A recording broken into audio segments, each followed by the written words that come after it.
Just Cause here. Have some ideas on the new ballpark in Toronto. Hopefully that we're getting soon. Had some ideas before on how to update the Rogers Center, but we can throw those out now because looks like we'll have a new park hopefully soon. So been to quite a few actually, and seen what other ballparks around the majors have done, and hopefully Toronto can get it right and be one of the top ones in baseball. So let's get into it and see what we can do for top 10 ideas for this new ballpark. First of all, in a multi-purpose stadium, one of the biggest drawbacks to the Rogers Center was the fact that the seats weren't pitched towards the action. You want all your seats aimed towards home plate. You don't want to be turning your neck for it. And in baseball-only facilities like here in St. Louis, everything's turned towards the action. Every single bleacher, every single section, all towards the action. And that's one of the things that you want with everything geared towards home plate. The idea here is to have, when you go actually to a baseball tour, you want to have things that are behind the scenes that the everyday fan may not be aware of. And so having even just standings that are there, the out-of-town scoreboard, everyone looking at the phone, but if you want to actually give it that retro feel, that's one of the things you can do. Obviously, you're not going to have all the nuances of a Wrigley or a Fenway or those ballparks, but you want to build something that is unique in your own. And one thing that the Jays could do even right now is put your standings up. Show that you are in competition and you're not afraid to show where you are as an organization. Right? We used to do this actually in Exhibition Stadium where the logos of the actual teams were positioned based on standings. So just have something like that again. There's an area right here, loads of areas in Rogers Center where you could put something up right now, just showing where the ballpark is. Make it permanent so that you are ready to represent and say, hey, this is where we are, we're going to own it, and we have the confidence to show you where we are in the standings in the AL East. Toronto is a beautiful city, beautiful skyline. Let's use it. The Rogers Center was so enclosed that never, even though it was right downtown, you would never know it unless it was open, and only way is if you looked up and you really could only see the CN Tower. You want to see the rest of the city with things. So make sure that all areas of the ballpark have open area vistas and different things for beautiful views of downtown. Here's in LA. And strange thing about that one is Dodger Stadium is actually positioned away from the city. This is what you see when you're, looking out.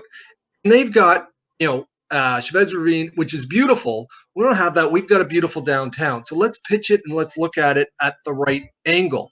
Here in the ballpark at Cincinnati, they didn't do that. They actually had the ballpark turned the other way, and it doesn't have the same view. If you look at here again in St. Louis, a beautiful view of the downtown setting. So make sure you even turn it to the right way so that it's exposed to the city. And even if it's downtown down by the lake, you want to make sure that it's turned in a manner that really allows the full city to be seen, because that's what makes a beautiful downtown ballpark.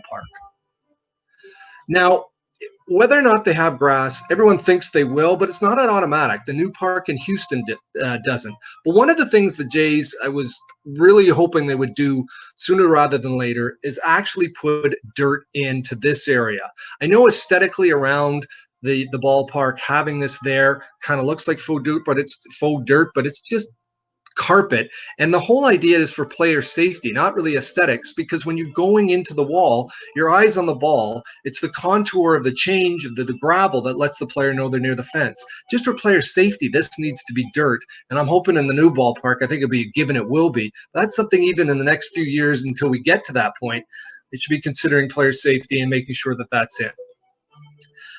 One thing I always was surprised it didn't do at the Rogers Center, and I'm sure there's safety and different things for it, but they could have made this an area of vantage point where fans could have gone up to see the game from maybe the highest vantage point in the MLB. Heck, probably the highest vantage point in all of professional sports.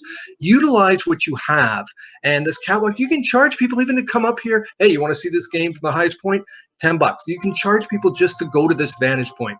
It's always having different areas in your park. And even in the new parks, there's areas and overhangs and different things that you can use. This is Milwaukee, which a lot of people think Toronto could have because it's kind of got that open air dome. But utilize the space and different things you can do. Yes, that's my foot, Milwaukee.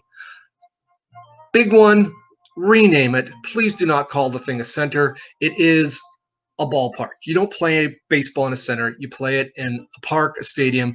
If you're going to do the naming rights, Rogers, just TRP, Ted Rogers Park, do it, done, have some class along with it. The one bad part that the Rogers Center has is that it had the wrong type of pricing for the seatings. And that's why you had these huge empty sections down the lines, because I'd rather sit in the bleachers than sit along the line, because the price value combination was not there. You want to make sure that you don't have these dead spaces where nobody sits because everyone just sits one section over because it's 10, 15 bucks cheaper. You won't want to have that because it looks bad on TV that these things are always empty. And of course, like we said before, they're not even pitched towards the action. So that's probably another reason why people don't sit there. They sit here because at least they're facing the game. Destination bars and seating areas. Toronto has WestJet. Everybody crams that one, but they don't have many others. Most ballparks have tons of different places that you can go and watch the ball game. Bud Terrace, who knows? Anywhere there's a sponsor, you can find a spot to put stuff. Toronto has so many dead areas.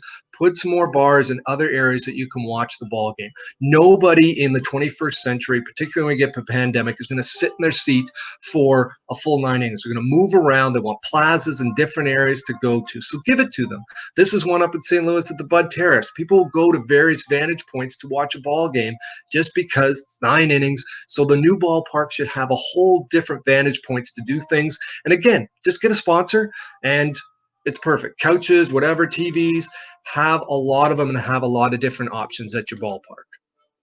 This is one in Milwaukee. Again, those nooks and crannies that you don't know about. Of course, Bob Uecker here at the very, very top. And people go to his plaque. Should have little places like that that maybe you only know of tours, or you're like tell people from out of town, oh, you should check out this area. It's unique to Toronto. We have the level of excellence, of course.